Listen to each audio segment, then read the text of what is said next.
Ok, so let's see what is resonance now. Ok, donc pour pouvoir comprendre résonance, let's look at this little example. Let's say I have a window at my place and it is made up of glass. Et j'ai a lorry which is passing by. Okay, and this lorry is actually moving. Okay, and it is emitting a frequency, a wave around it. Okay, and every object has its own frequency, in fact. Je vous ai dit qu'il n'y a rien qui peut exister sur Terre qui n'est pas en train de vibrer. Et chaque chose qui est en train, chaque particule qui est en train de vibrer, ok, dans chaque matériau, a leur propre frequency, ok. Et c'est ça qu'on appelle natural frequency, ok. Donc disons my glass, okay, has its own natural frequency and its particles are vibrating. And I have my lorry which is coming and it is actually bringing in another type of frequency. We will call this type of frequency as an external frequency. Okay? Donc qu'est-ce qui va se passer si mon external frequency est pareil, c'est en train de match avec mon natural frequency, vous allez voir que my window pane, okay, the glass will break. Pourquoi? Parce qu'il y a eu quelque chose qu'on appelle résonance. Résonance, ça veut dire quand external frequency était égal à natural frequency, there will be resonance. It means that my particles will be vibrating with maximum amplitude. Okay, donc when my particles are vibrating with maximum amplitude, it will obviously break the glass.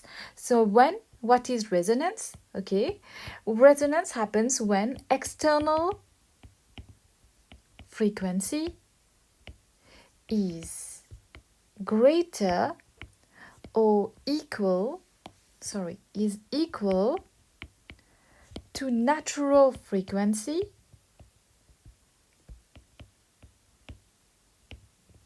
there is resonance.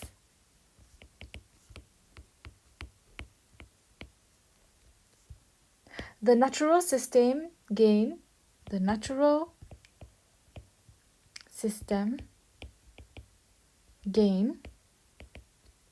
a huge amount of energy,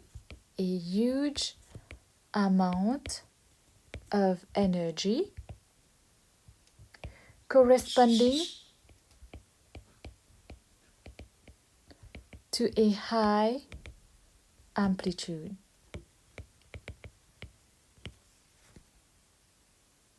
Donc, normally when I plot a graph of the amplitude obtained against frequency, I will have a graph like this for resonance. Okay? So there is no peak quand il n'y a pas de damping, vous êtes. Okay? Donc, quand il n'y a pas de damping, there is no peak. This is no damping.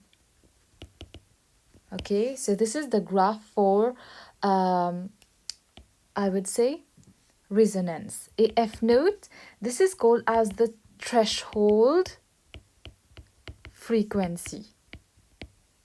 Okay, donc the threshold frequency will be here. It is the frequency at which the natural frequency is meeting the frequency, the external frequency. Donc, quand il y a damping, au fait, quand il y a light damping, je vais dessiner ça en mauve. Donc, quand il y a light damping, ce sera comme ça. Et ça, c'est pour light damping. There will be a peak. Mais quand il y a heavy damping et critical damping, ça va flatten. Okay? It is going to flatten. This is heavy damping. Okay? So it will start to flatten when there is damping. So this is what you need to know. And you also need to know what are the usefulness of resonance. Ok? Donc, on utilise resonance dans des microwaves, vous êtes. Ok? To heat up food.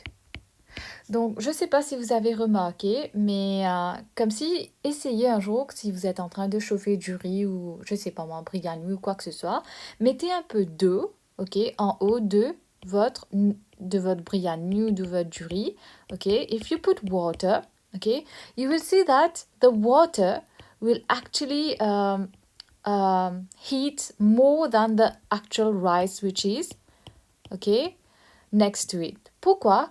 Parce que comment est-ce que microwave fonctionne? Ils essayent de chercher des water molecules, okay, in our food, and then they try to match up to the frequency of the water. So this is when we will get maximum energy, okay, when the frequency of the water molecules is equal to the frequency of the microwave. Donc, c'est pour ça, au fait, on ne met pas du pain dans des microwaves parce qu'il n'y a pas beaucoup d'eau dans du pain. Donc, qu'est-ce qui va se passer? Nous, du pain pour une roche, vous êtes. OK? Donc, this is one usefulness of resonance. It is in microwaves. Et puis, on a aussi, on va faire ça après, dans MRI et ultrasound. OK? Donc ça, on utilise dans des hôpitaux, etc. Et on a aussi quelque chose qui s'appelle destructive resonance. OK? Donc, this occurs in volcanoes and also occurs in earthquakes.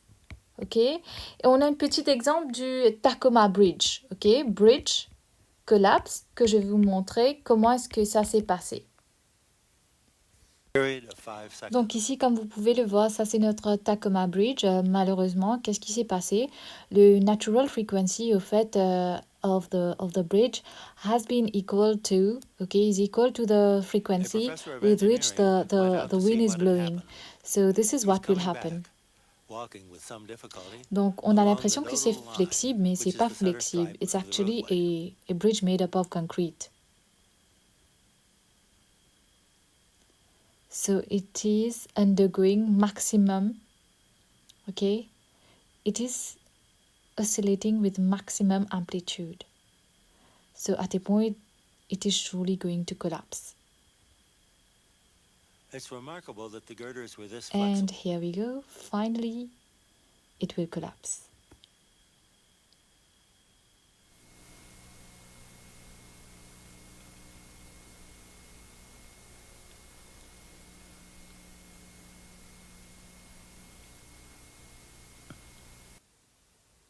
Okay, so now let's look at a question. This is November 2019, paper 42.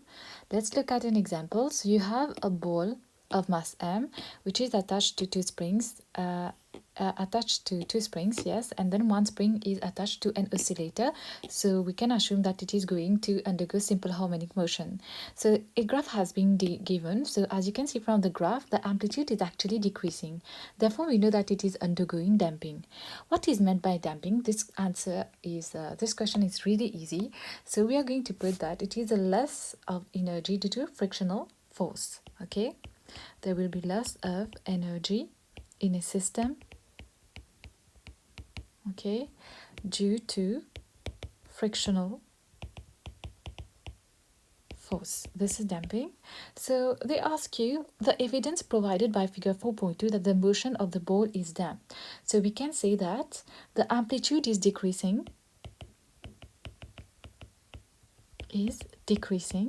but you are an upper student, so you can tell them that it is actually decreasing exponentially, right? You can see that it is decreasing exponentially.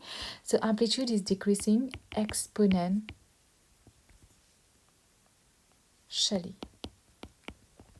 Okay, so this is relatively easy, right? So now let's look at the next part of the question.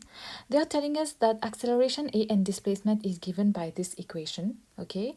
And they are telling us that use the data from figure 4.2 to determine the angular speed omega of the oscillation of the ball.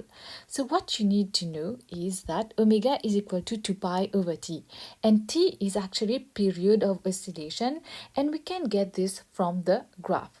So omega is equal to 2 pi over t, and t I can get this from my graph, okay, time taken for one oscillation, you will see that it is actually, what is time taken for one oscillation? This is one wave, ok? Donc ça va être 0.8, c'est en secondes, donc c'est bien, ok? So you will get 2 pi over 0.8. So you will get as answer 7.9, okay, rad per second. Okay. Now they are telling us that use your answer in 1 to determine the value of k. Allez, we already know that a is equal to minus omega squared x. And we know that a is equal to cette chose-là, minus 2k over mx, right? So if we compare these two equations, you're going to see that omega squared will be equal to 2k over m, and k will be equal to omega squared m. So you make k subject of formula basically divided by 2. And what is omega? I just got this here. So it is 7.9 to the square multiplied by the mass. Okay, so I think the mass has been given here. 1.2 divided by 2. You're going to get the answer as 37. Okay? Donc maintenant, on nous dit comme ça que the angular frequency of the oscillation is actually increased from 0.7 omega to 1.3 omega. Et on nous dit que oméga, c'est ce qu'on avait calculé à l'arrière.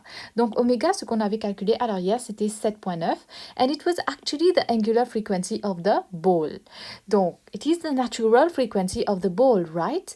Mais quand ça va devenir, quand the angular frequency of the oscillator, ok, 1 multiplié par 7.9, ça va nous donner 7.9 même. Donc, quand ball, frequency de ball est égal à frequency de notre oscillator, I will have a peak here. Parce que this is where resonance will occur. Donc, ce qu'il fallait dessiner, c'est ça au fait. Ok, donc there will be a peak here. Et quand on nous demande qu'est-ce qui va se passer si on va augmenter encore une fois the frequency, on va dire que the curve will flatten. Okay, and then the peak will shift to the left.